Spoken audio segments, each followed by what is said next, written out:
तो मूवी के स्टार्ट में यहाँ पर हमें मूवी की मेन कैरेक्टर की फैमिली को दिखाया जाता है। वो सभी लोग बैठ के यहाँ पे लंच कर रहे होते हैं, तभी यहाँ पर पुलिस ऑफिसर को एक कॉल आता है। दरअसल मूवी का यहाँ पर मेन कैरेक्टर है जो एक पुलिस ऑफिसर है, जहाँ पर उसे कॉल पे बताया जाता है कि यहाँ पर कहीं आसपास मर्डर हो गया है। वो जल्दी से यहाँ पर उनकी बताई हुई लोकेशन पे पहुंच जाता है और देखता है कि किलर वहाँ पे बहुत ही आराम से बैठा हुआ है, और साथ में वो देखता है कि वो किलर यहाँ पे थोड़ा बहुत बीमार भी है, क्योंकि उसकी पूरी बॉडी पे यहाँ पे एलर्जी फैली हुई थी। अब पुलिस ऑफिसर यहाँ पे अंदर जाकर डेड बॉडीज को देखता है, जिनको यहाँ पर बहुत ही बुरी तरीके से काटने के बाद बांधा गया था। तभी यहाँ पर उसके साथी पुलिस ऑफिसर उसे बताते हैं असल में मर्डर यहाँ पे नहीं हुआ था, बल्कि मर्डर करने के बाद इन सारी डेड बॉडीज को यहाँ पे लाया गया है। अब वो सभी लोग उस लोकेशन पर जाते हैं जहाँ पे असली में मर्डर हुआ था। अब जैसे ही वो सभी लोग वहाँ पे पहुंचते तो देखते हैं कि वो जगह यहाँ पे बहुत ही अजीब तरह की दिख रही थी, जैसे मानो कि वहाँ पर किसी ने रिचुअल किया हो। वो सभी लोग वहाँ पे ऐसी बहुत ही सारी चीजें देखते हैं जो कि ब्लैक मैजिक को डिकोड कर रही थी, जैसे कि वहाँ पे कुछ परिंदे थे जो कि मरे हुए थे, और वहीं पर एक प्लांट था जो कि देखने में बिल्कुल ही फंगस की तरह लग रहा था।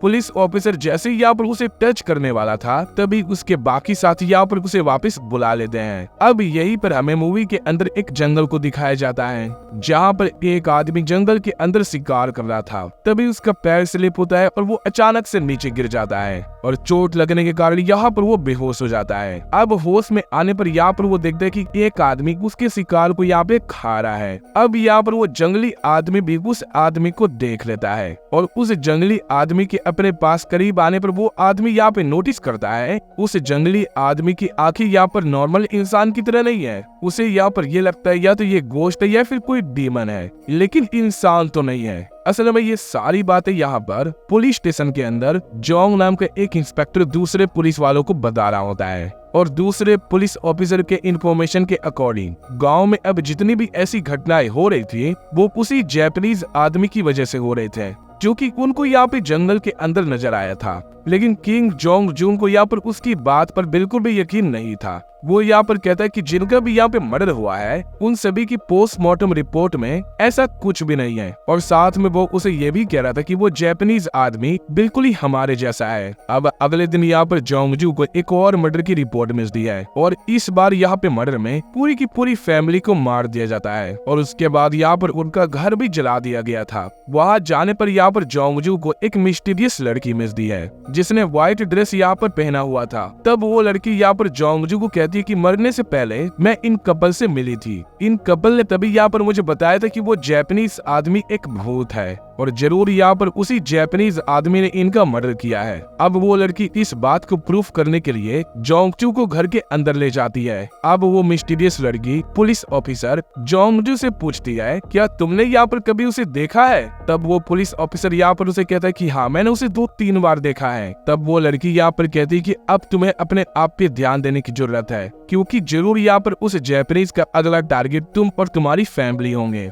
अब जोंगजू यहाँ पर उसकी बातों को प्रॉपरली पूरी तरीके से समझ नहीं पाया था कि तभी उसे अचानक से एक कॉल आ जाता है। पुलिस ऑफिसर जैसे यहाँ पर कॉल को काट कर वापिस आता है, तभी यहाँ पर वो मिस्टीरियस लड़की वहाँ से गायब हो चुकी थी। तभी उसी दौरान यहाँ पर उसके घर के दूसरी साइड से कुछ आवाजें सुनाई दे रही थी, और जब यहाँ पर वो चेक करने के लिए जाता है तभी उसे वहाँ पर वो जापानीज आदमी मिलता है जो कि बहुत ही बुरी तरीके से किसी जानवर को मार के खा रहा था, और यहाँ पर इस पुलिस ऑफिसर ने भी इस बार उसे देख लिया था। अब तभी वो जापानीज आदमी उसके पास आकर उसे खाने ही वाला था, तभी अचानक से उस पुलिस ऑफिसर की आंखें खुल जाती हैं, और तब यहाँ पर हमें मालूम चलता है कि वो केवल एक सपना देख रहा था। यहाँ पर पुलिस ऑफिसर यानी कि जोंगजू की बेटी, उसकी तबीयत यहाँ पे बहुत ही खराब हो गई थी। उन्हें यहाँ पे लग रहा था कि उनकी बेटी को कोई नॉर्मल सा बुखार होगा, इसीलिए अब यहाँ पर वो पुलिस स्टेशन आ जाता है, जहाँ पर वो उस जापानीज आदमी के बारे में इंफॉर्मेशन लेने के लिए मूवी के स्टार्ट में जिस आदमी को हमें दिखाया गया था उस आदमी को पुलिस स्टेशन में बुलाया जाता है। जिसके बाद वो हंटर पुलिस ऑफिसर को उस जगह पर लेके जाता है जहाँ पर उसने उस जापानीज आदमी को जानवर खाते हुए देखा था।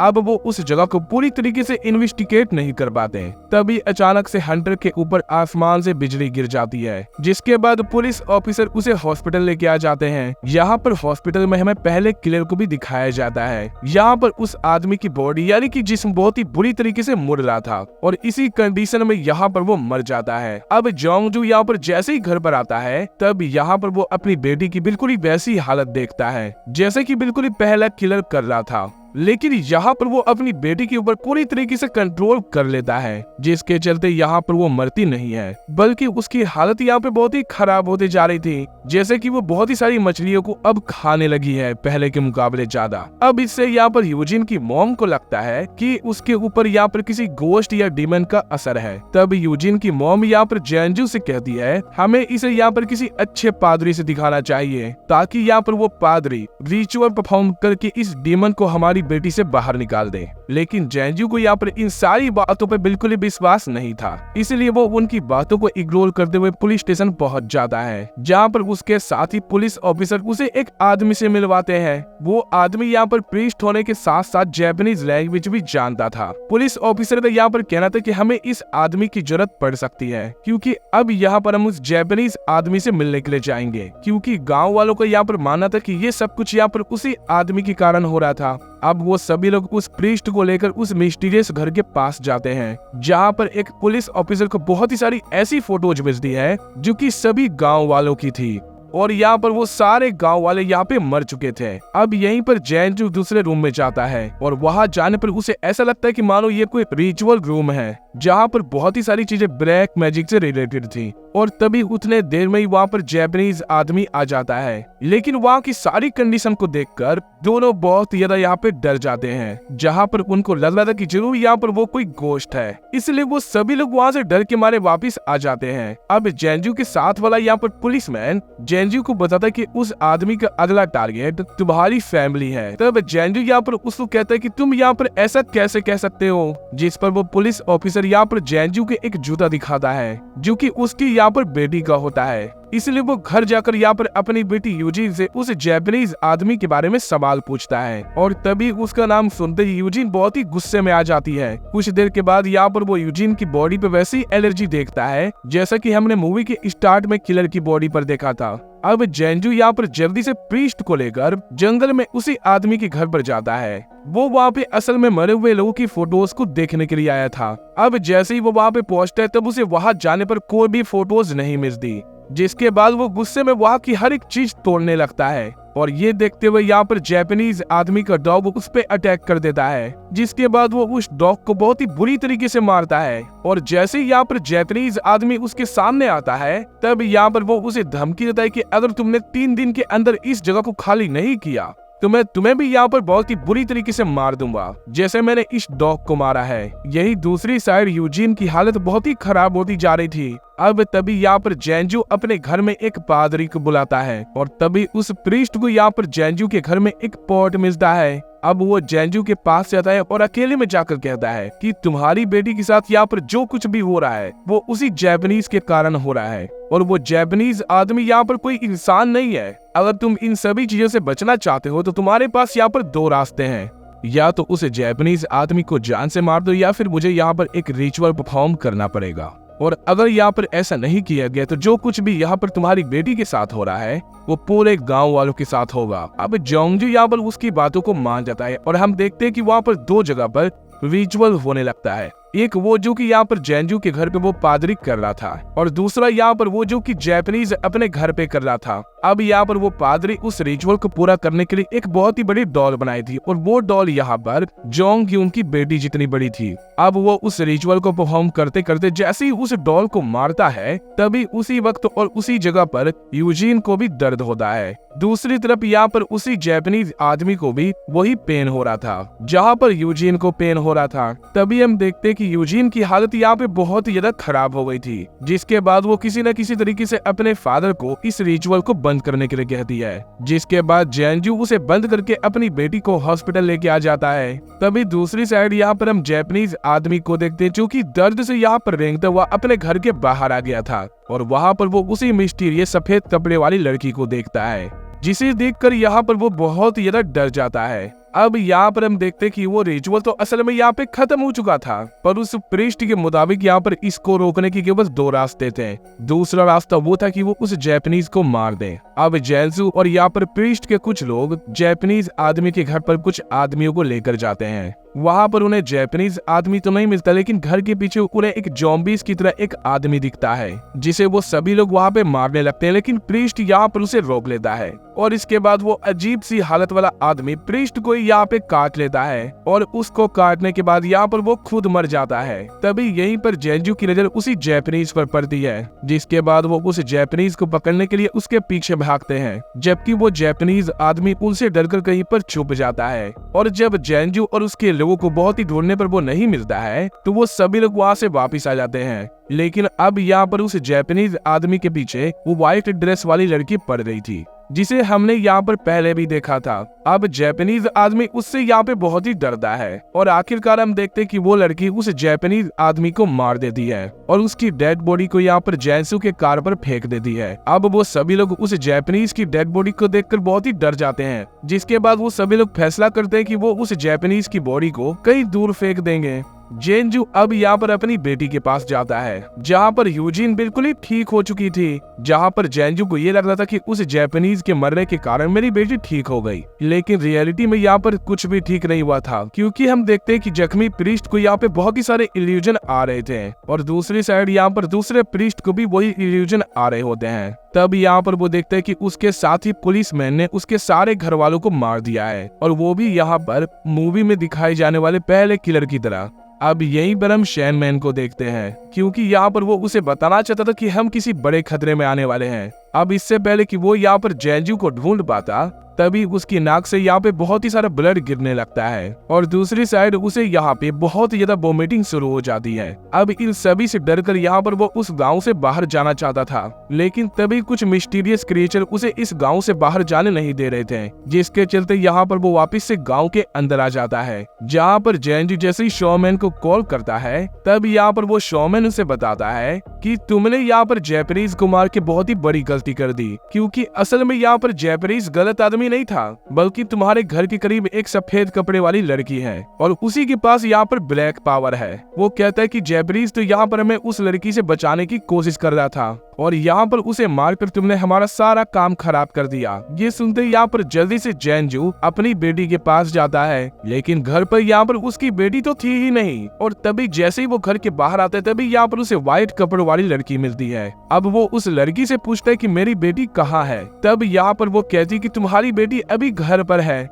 और मैं उस पे यहाँ पर कुछ ऐसा रिचुअल कर रही हूँ जिसके चलते जापानीज आदमी का उसके ऊपर से असर खत्म हो जाएगा। और साथ में उसे यहाँ पर वो ये भी बताती है कि वो जापानीज आदमी अभी भी जिंदा है। वो उसे बताती है कि जापानीज यहाँ पर एक बहुत ही बुरा आदमी है और वो यहाँ पर सभी को खाने वाला है। अब जेंजू उसकी बातों को इग्नोर करके अपने घर जाने वाला था अपनी बेटी को देखने के लिए, लेकिन तभी वो लड़की उसे रोकती है और बोलती है कि जब तक तुम्हें अपने घर के बाहर से एक मुर्गी यानी कि हेन की आवाज ना सुनाई दे, तब तक यहाँ पर तुम घर के अंदर मत जाना और वो आवाज यहाँ पर तुम 3 बार सुनना। अब यहीं पर उस हेन की एक बार आवाज आ जाती है और उस आवाज को यहाँ पर 2 बार और सुनना रहता है, लेकिन जेंजू यहाँ पर अपने घर जाने की कोशिश कर रहा होता है, लेकिन तभी वो लड़की उसे यहाँ पर रोक लेती है। जेंजू यहाँ पर इस बात से बहुत ही हैरान होता है कि वो लड़की इतनी दूर से 1 सेकंड के अंदर उसके पास कैसे आ गई। तभी दूसरी साइड यहाँ पर हम उसी प्रीस्ट को देखते हैं जो कि जान गया था कि जापानीज अभी भी जिंदा है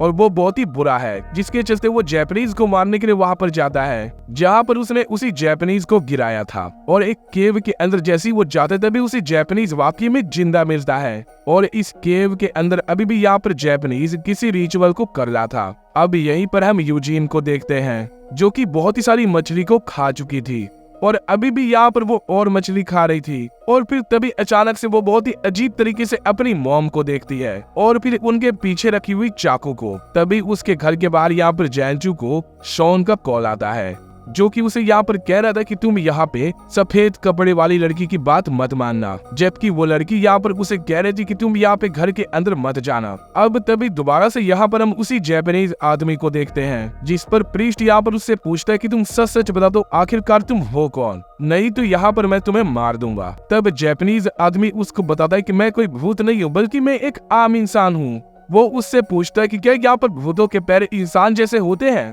तब यहाँ पर वो कहता है कि मैं एक इंसान हूँ, अगर तुम्हें विश्वास नहीं है तो तुम मुझे यहाँ पर छूकर देख सकते हो। अब तभी यहाँ पर जैपनीज आदमी अपना कैमरा उठाता है उस प्रीस्ट की फोटो लेने के लिए, जबकि दूसरी साइड यहाँ पर हमें जैजू को दिखाया जाता है जो कि उस लड़की के मना करने के बावजूद अपने घर में चला गया था और उसके वहाँ पर जाने से सबसे बड़ी गलती हो जाती है। तभी उसकी बेटी यहाँ पर अपनी ही फैमिली को मार देती है और इतना सब कुछ हो जाने के बाद भी यहाँ पर वो अपनी बेटी को अपने पास बहुत ही प्यार से बुलाता है और यही जो सीन कट होता है और हमें दोबारा से उसी जैपनीज आदमी को दिखाया जाता है जो कि अपनी यहाँ पर इस बार असली शक्ल में था, क्योंकि इस बार जैपनीज की स्किन बहुत ही अजीब तरह की दिख रही थी और इस बार उसके सर पर 2 सींग भी बिगड़े थे। उसकी नेल्स और उसकी आंखें सब कुछ यहाँ पर बहुत ही अजीब तरीके से दिखाई दे रही थी। तब इससे यहाँ पर हमें मालूम चलता है कि वो सफेद कपड़े वाली लड़की ही सही थी, क्योंकि असल में वो जैपनीज आदमी ही डीमन था। और अब यहाँ पर हम शैमन को देखते हैं जो कि जैजू के घर पर आया था, जहाँ पर वो सफेद कपड़े वाली लड़की ऐसे बैठी थी